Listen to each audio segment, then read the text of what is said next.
What's good, people? We're back with another boxing talk. Just thought I'd jump on quickly and break down what's been going on this weekend in the UK, boxing wise. There was two shows I want to highlight, and that's the Manchester show with. By the way, if you're new, like and subscribe. We're going to be having some more content. I've just put a new panel together for boxing, so as of next week, it's not just going to be myself doing little breakdowns and press conference reactions. It will actually be people from the industry as well. So I'm looking forward to that one. I'm just going to turn my mic up a little piece. And yeah, it was a good weekend of boxing in the UK. I'm going to focus on two shows. We're going to be breaking down the Frank Warren card, a little couple of fights on that. And we're also going to be focused on the Boxxer card that was in Wolverhampton with two European champions and a smoky, determined cruiserweight yeah, we're going to get into him. We're going to get into it. So, yeah, first of all, you had the Magnificent Seven card in Manchester. Looked like a great night of boxing. I know that certain fighters, Nathan Heaney, sold about 2,000 tickets. So the atmosphere looked crazy. It just kept like amplifying higher and higher and higher, if that's the right word. But yeah, a guy that I know quite well, Harry Scarff, based in Derby. He actually went up against Ekow Essuman in a welterweight clash for all the marbles. It was for the British, the Commonwealth, the IBF European, and it was a good fight. Really, really good fight. Massive credit to Harry because he's been on the sidelines for a while. I'm lucky enough to know the camp very well and work with the camp. And one thing I do know is there's a number of fighters around the UK along with Harry who get forgotten about in the sport. Fighters that have got the ability and have got the talent, but they just don't get the opportunity.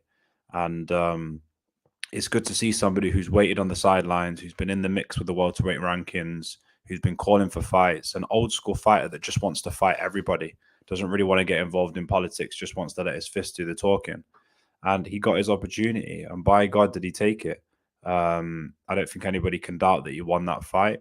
Obviously, I'm biased because he's a friend of mine.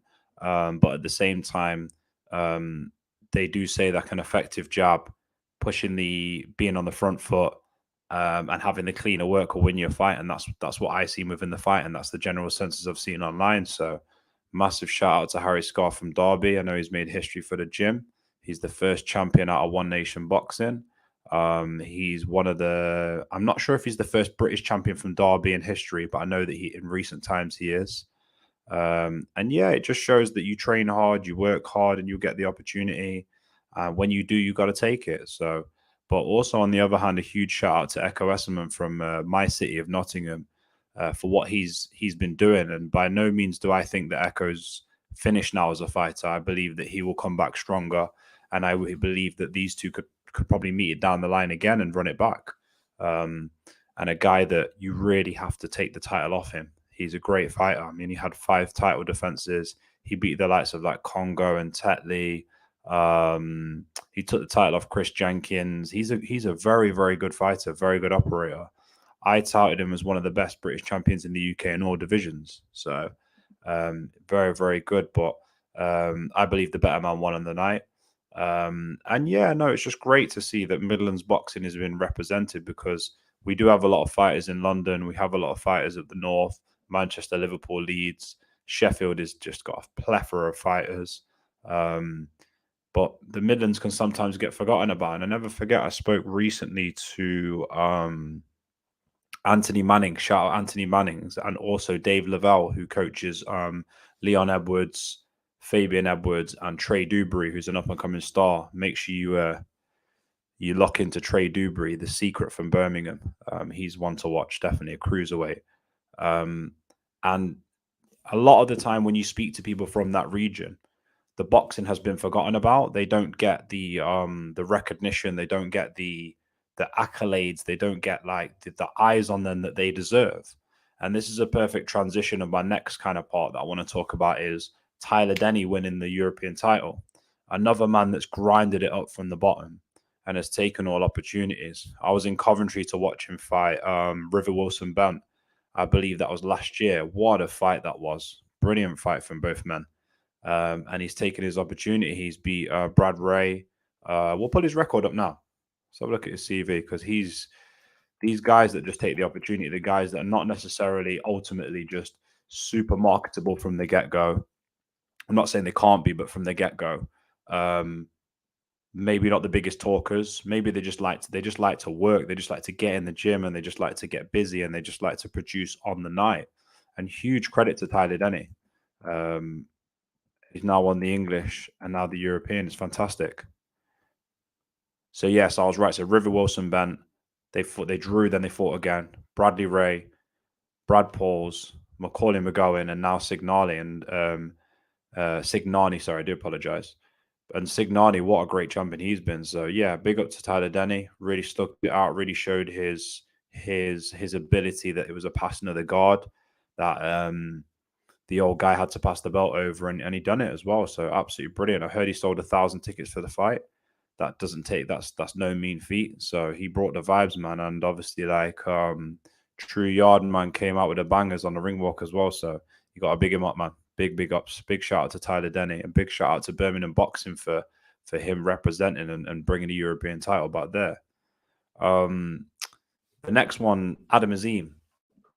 Now this kid, I don't even really need to say it. We all know this kid's special. He's part of a special gym. Someone that's produced many champions in McGuigan's. I've met his manager before, actually, Amar. Big shout out to Amar Ban. And the brother of Razaban, who worked with IFL and worked with media channels for many years. And this kid is so humble. He's so grounded and humble, but he's so special. His speed is just ridiculous. His punch selection is fantastic.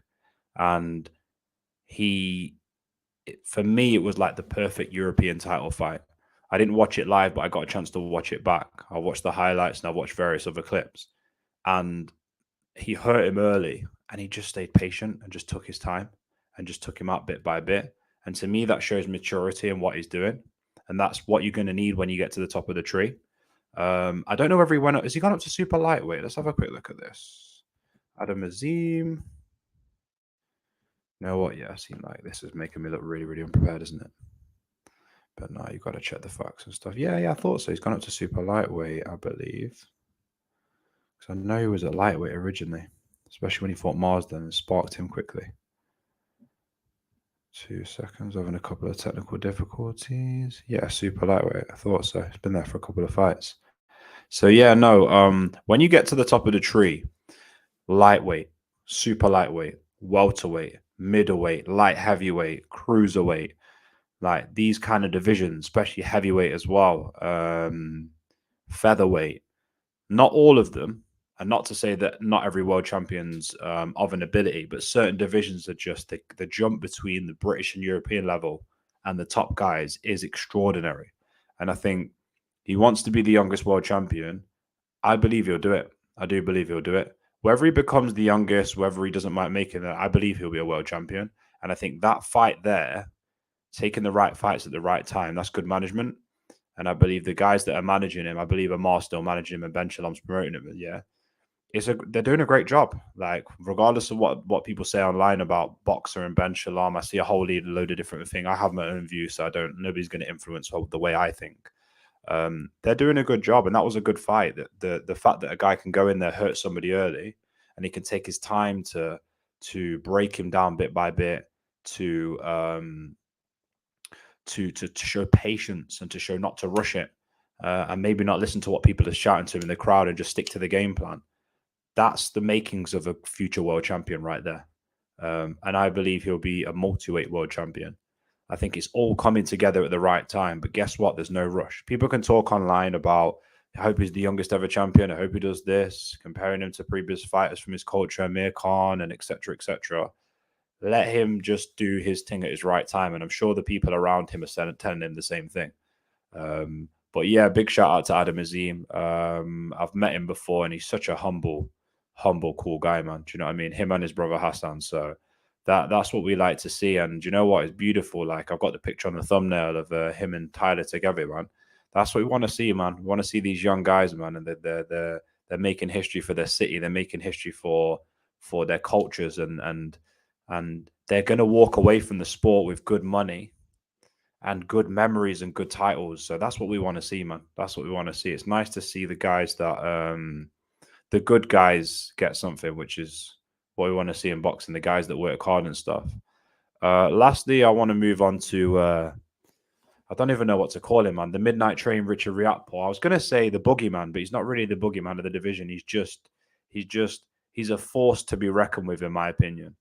Now, we've seen the rise of the cruiserweight division over the last few years. We've seen like even domestic level is just brilliant. You know what I mean? You've got guys like Isaac Chamberlain, Vidal Riley. Who else is? I've missed somebody out who was in the mix as well. This is really bad of me right now. This is really bad. Whoever it is, I do apologize. Isaac Chamberlain, Vidal Riley with the English, Isaac with the British and Commonwealth, and Chev Clark. Always forget Chev Clark, and I shouldn't, you know, because he's what I call the boogeyman of the cruiserweight division. So there's the boogeyman right there. But yeah, we've seen the rise of those guys domestically. We look a little bit further up the tree. You got the likes of obviously Lawrence Okoye. We'll see what happens with him. Chris Billam-Smith, who I don't necessarily believe is the best in the world. Like, he is a world champion, but do I believe he's the best out of all the cruiserweights? In my opinion, he's not. Obviously, he proves people wrong all the time, but he has put on a string of great performances and really put his stamp on the division as well. Taking the title off Lawrence, beating McCarthy on the Matchroom cards and that. But there's one guy for me that I know is going to be a world champion, and it's Richard Riakporhe. And when I see him in the ring, I see different things. I see different ways that he wins each time. Now, people talk about he's got power. Of course he's got power. He's got power that scares you for 12 rounds. He's got power that can finish you in one punch in the 12-round period. But with Richard Riakporhe, I see different layers to his game. I've seen him take guys out with straight body shots to the solos. I've seen him like horrible left and right body shots to the mid-root, to the behind the elbows and stuff. I've seen him knock Glowacki out, and I call it through the gloves. I mean, some of the punches he wasn't even connecting fully on the chin, and he knocked him out. Do you know what I mean? But for me, if I'm a world champion right now, like I know Richard, a very shrewd businessman. I remember seeing him on an interview with October Red Boxing. Definitely very worth a watch, that interview. Absolutely fantastic. Where she sits down with him and talks about and he talks from the business mindset of I don't need to go and chase anybody. Those guys will come to me when I've got something, and I know the route that I'm going on, and it's beautiful to hear that. But Richard Riakporhe, he's a problem. He's a big problem within this division because he's just no wonder they call him the Midnight Train. He's a force to be reckoned with, in my opinion. And I believe Richard will be definitely a world champion. I believe he'll peak. He's looking like he's going to peak at the right time. And he's a hard night's work for anybody, keeping him off for 12 rounds because he's such a calculated fighter, as well as he's got the power and the athleticism. And big him up, man. I mean, he when he knocked that kid out, I mean, we all know he's going to take the kid out. I mean, it was quite impressive what he did, to be fair. I knew he was going to take him out, but it's a good little fight because he's been out the ring for a while. When he looked at the camera and he told Billam-Smith, I'm going to put you in a spliff, yeah. I wonder what Billam's thinking right now. Like, do you take, I believe he's mandatory for that title. I'm going to check the rankings now as well, but do you take that fight, or do you kind of, you've got your master neck mandatory. I guess you're going to get paid heavily for it, but do you need, I don't know, like that? They're going to meet at some point, but I just can't see, I can only see one winner in that outcome. I'd love to see Jaya Pattaya versus Richard Riakporhe. I'll tell you that for free. I'd love to see that fight.